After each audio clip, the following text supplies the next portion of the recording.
Good morning, good afternoon, good evening, no matter where you are, whenever you're watching this. This is Floating in Dreams. Today's video is going to be a part 2 to the brands I no longer buy video that I did in June. Welcome to everybody watching today. Thank you so very much for joining me. Today's video is a continuation of a video I did last June. I talked about some brands I think I will no longer buy.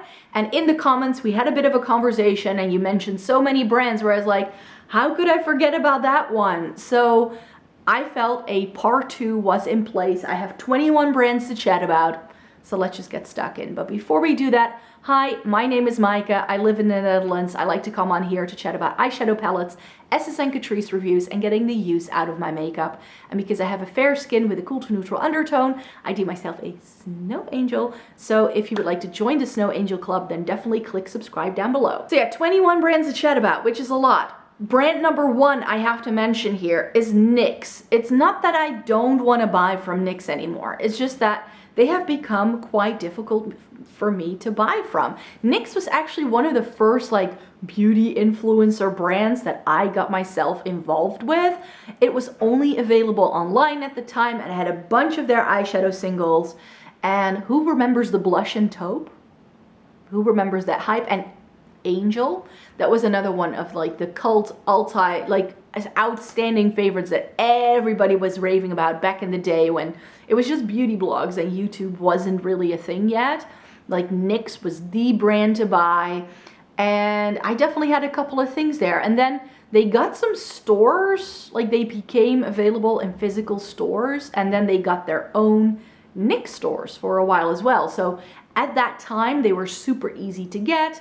I could just walk into a store and pick things up, but I'm not sure what happened to them because ever since the whole situation, they've now taken their stores out of the Dutch market. I'm pretty sure they are no longer available anywhere anymore with their own physical standalone stores, which is a shame because they had a really good line and overview of what was going on. So now I can still get it, and I can get it in store, but only through Douglas. And whether it is Douglas or NYX, the stock is terrible, terrible. Everything is out of stock all the time. Like there's just no way to buy a NYX product here. Like I'm happy that I was able to find the Born to Glow foundation in my shade in stock. It was like, the clouds parted and shone down, like the sun shone down from heaven. It was this like unique moment where everything just got together and it collided. But so many of the products that people are talking about, I either can find them in store or maybe they're available online and then my shade is out of stock and it takes months for things to come back. So for me, that frustration, sorry, but that frustration just means that I no longer buy from the brand. And it also seems, again, like with a lot of US brands, that we get products way, way, way, way, way after the hype. So that's just one of those things where I'm like, you know, if you want me to buy your stuff, just make sure I can actually buy it. Thank you. That would be lovely. Brand number 2, and here I have to sort of have a bit of a disclaimer, and that's Soap and Glory. And the reason why I no longer buy makeup from Soap and Glory, save for their eyebrow pencil, because that I still like, is because they are just a little bit harder to buy. You can buy it through Boots. They sell a couple of products through the Dutch Boots website, but not all of it. And again, Soap and Glory has just discontinued some of their best products, and that just is a bit of a pet peeve for me. So now the line just doesn't really offer much anymore for me and what I like to do in terms of makeup, which is why I haven't really tried anything new from the brand in a while, but I still go back, and that eyebrow pencil I love. Brand number 3 I wanted to mention is a more luxury brand, Guerlain. And this is, I think this was one of the brands that was mentioned in the comments on the other video. And it's like, oh yeah, I used to have a couple of their products way back in the day. I mean, I think I've mentioned this before, but I used to think that makeup had to be expensive for it to be good. So I found myself with a couple of Guerlain products because of that. And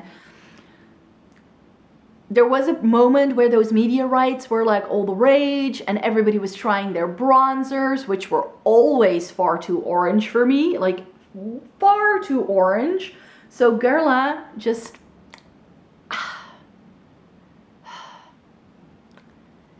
it's just not my brand. It just doesn't go with my coloring. It doesn't go with my undertone. And for how expensive they are, I really need a bit more to spark my interest.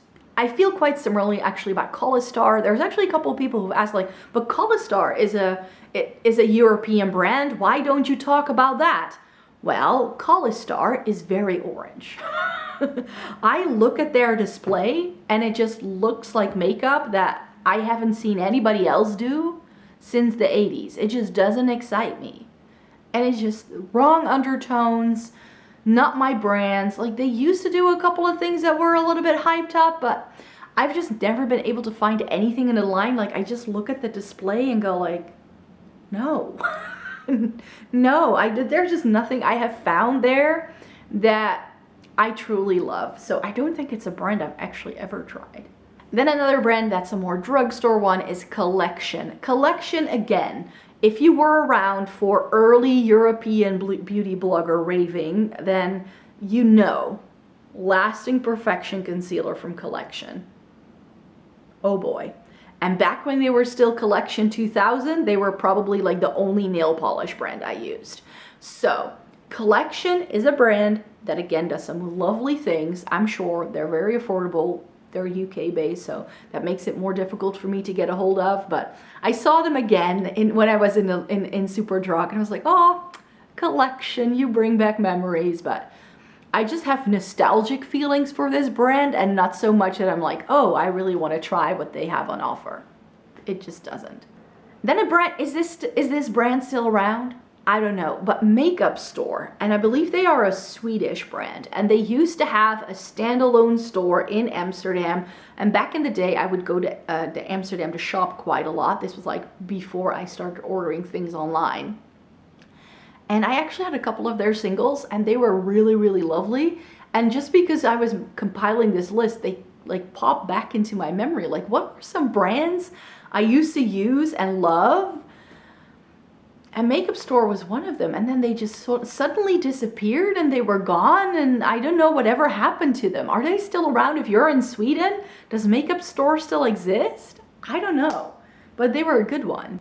Brand number 7, granted, I have a couple of products that I have bought in recent years from this brand, but it's just not the kind of love that I used to have for this brand. What am I talking about? MAC Cosmetics. So again, early beauty blog YouTube days, MAC was the thing to get. If you didn't have MAC in your collection, you could pack your bags and go, because MAC was where it was at. That's what everybody's raving about. But to be quite fair, MAC is another one of those brands where I've just tried a lot, and I've loved some products, and those are products I also repurchase. Like, I go back to them, I repurchase it. But there's also quite a lot that I've tried where I'm like, okay. I like you okay enough, but I don't really need this in my life, or I didn't love it as much. So for me, I have a couple of good solid MAC products in my collection, but I've also decluttered a lot over the years. So I did get myself some new lipsticks in my back to MAC because that's then something you can do. But yeah, MAC is another one of those brands where it's like, I used to love you, but I don't love that hard on me. I don't love that hard on it anymore.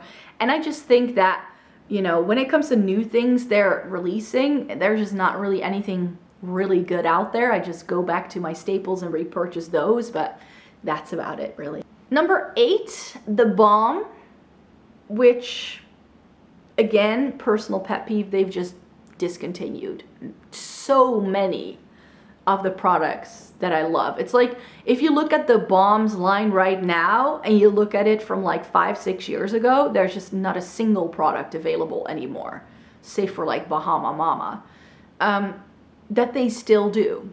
And I'm like, and I like that they're currently doing like the packaging that's more sustainable and all that looks lovely. There's only one really big issue with it.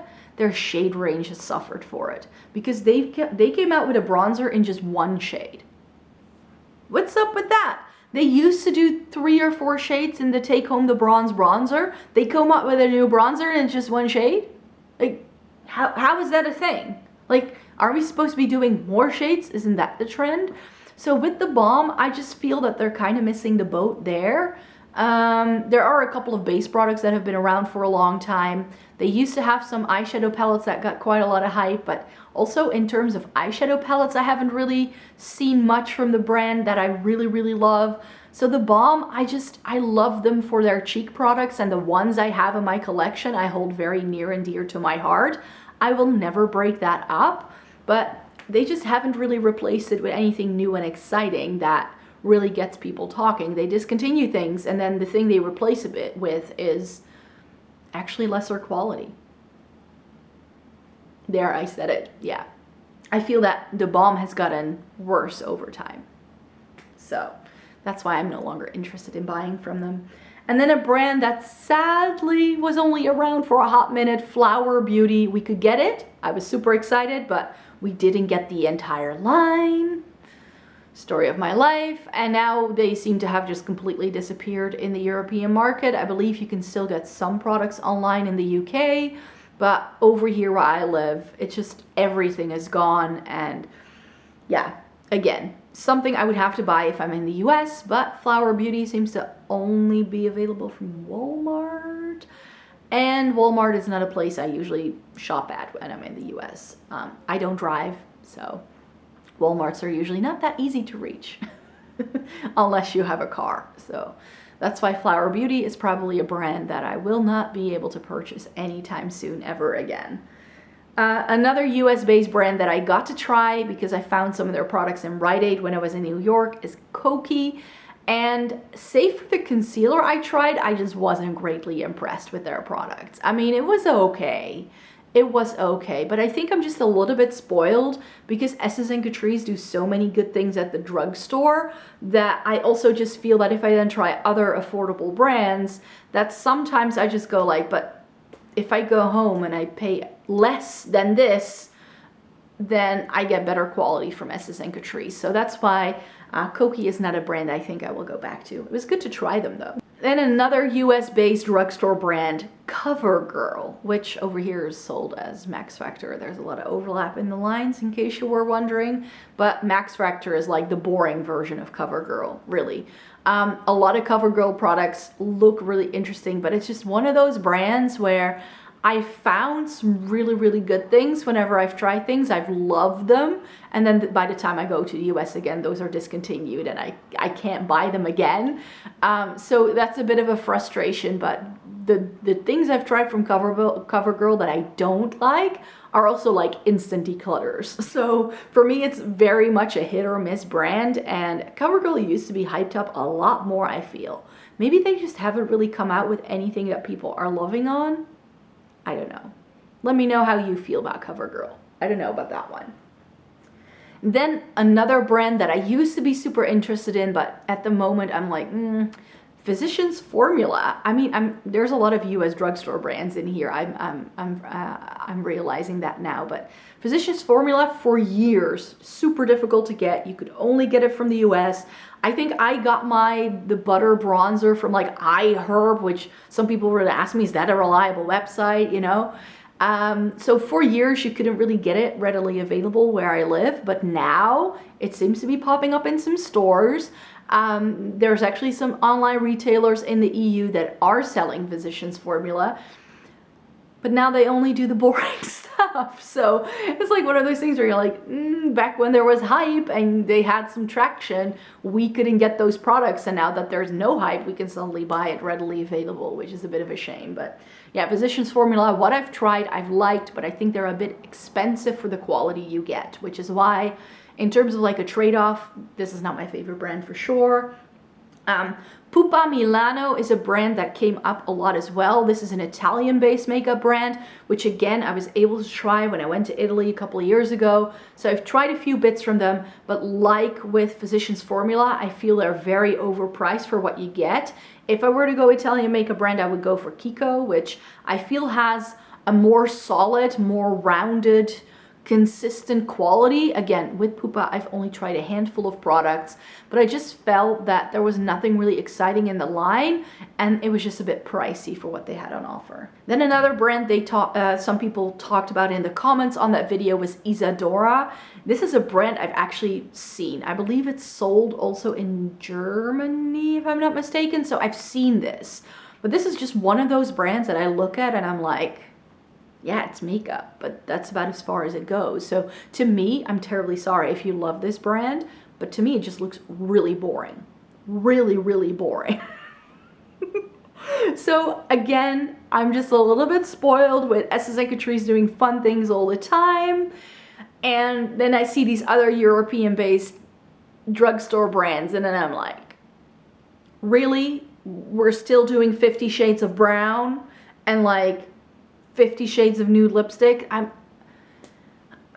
also want to have fun with my makeup, so I don't mind trying new brands, but they do need to offer something that I feel I don't have yet, or that is super duper exciting. And especially if, you know, a brand like Isadora or Pupa, they are a little bit more up there in price. And then if you're not delivering the quality that I know you can do at that price point, then to me it's like, no, don't want that. Then another brand that I want to chat about is Flormar. So Flormar is a brand that, again, a couple of years ago when they first started opening up stores in the Netherlands, was very much raved about. Flormar is a Turkish makeup brand, and they had some lovely things. I actually kept one of their bronzer around for a long, long time because I loved it that much, but I just ended up not using it enough. And this is again one of those, it's similar to like Kiko, where they have these standalone stores and a little bit like of a similar price point. But again, Kiko I feel is a slightly better quality at that price point. I definitely tried some lipsticks from the brand that just slid, like they were just slippy and sliding all over my lips that I didn't think were super comfortable. So Flormar had some really lovely things, but by now, all their stores have disappeared here as well, and I don't think you can still get it. Inglot then, a brand that I think it got a lot of hype, and then I think they got a little bit too big for what they could offer. They were suddenly everywhere, I remember, and then it just died down very quietly, or so it seems. So Inglot is, I think, the OG singles brand, like but making it more affordable. But then they did up their price point over time, but the quality didn't change. I remember the first time I bought a 5-pan of the Inglot shadows, it was only like 25 euros. And then by the time I got another 5-pan, it was like double the price, but the quality was still the same. So I felt that they were definitely, because of their popularity, they started changing the price point, but then did the price point really warrant, you know, the quality that they were selling? And I think that that's how they kind of shot themselves in the foot. I still have my Freedom palette from Inglot. I still love the shades in there. It's the only pastels in my singles collection that I have in there. So I do appreciate it. Their Guerlain, if you want to mix up anything, you need that in your life. Also, if you want to fix products, like if you want to like revive things, like the Stila Glitter and Glows, if you have a couple of those, or like liquid or cream products, if you want to revive things, a drop of Guerlain, it's magic. It's magic. So I would repurchase that, but I'm not really interested in seeing what this brand has to offer. And then I made this list months ago, but Revlon, who of course have also filed for bankruptcy. And when I was in the UK, actually at Superdrug, the entire Revlon display had been closed off. They were still available at Boots though, so they seem to not be pulling out everywhere, but Revlon is a brand that pulled out of the Dutch market about 10 years ago. So I've never really been able to familiarize myself with the brand very well because of it. They had a couple of things that were very hyped up. I remember like a couple of years ago, something like those butter lipsticks, those were lovely. But they've never really been able to sort of regain that momentum, it feels. I think that right now Revlon is very much hyped up for having all of these like OG shades still in their line. So I do appreciate that. And I would like to try some Revlon again as well, but like with some of the brands I've already mentioned, they're a drugstore brand that's a little bit more expensive, and the quality and the price point don't always match, in my opinion, from what I've tried. Then some indie brands as well. Divina, I'm no longer going to be buying from. I bought some shadows. I like them, but since I've bought from them, they had to up their shipping costs. So if you now get something shipped to you from Divina to Europe, it's twice as expensive in terms of shipping. And then I asked myself, do I still find these shadows worth that amount of shipping? And the answer is just no. So I still follow Divina on their socials. I still like the brand. I appreciate what they do and what they have to offer. But in terms of how much I like their shadow formula compared to other indie brands I've tried, I feel that that price point and the cost I would have to pay for shipping doesn't warrant it. So again, it's more of like a price quality thing. I would much rather put my money towards Clionadh or Sydney Grace, which is as expensive, but I feel better quality. Then I was feeling very nostalgic when I was in the UK. I definitely checked out the Barry M display when I was there. There were a couple of things that sort of made me go like, oh yeah, I kind of like that. But Barry M really, I remember going like, but I never really liked Barry M makeup. What I really liked were their Jelly High Shine nail polishes. I still have all the ones I ever bought from the brand, I believe. And those were just lovely. Those are some of the best drugstore nail polishes I ever bought. Fun fact, I saw they still do that range. They still do a lot of shades in this Jelly High Shine, which I loved.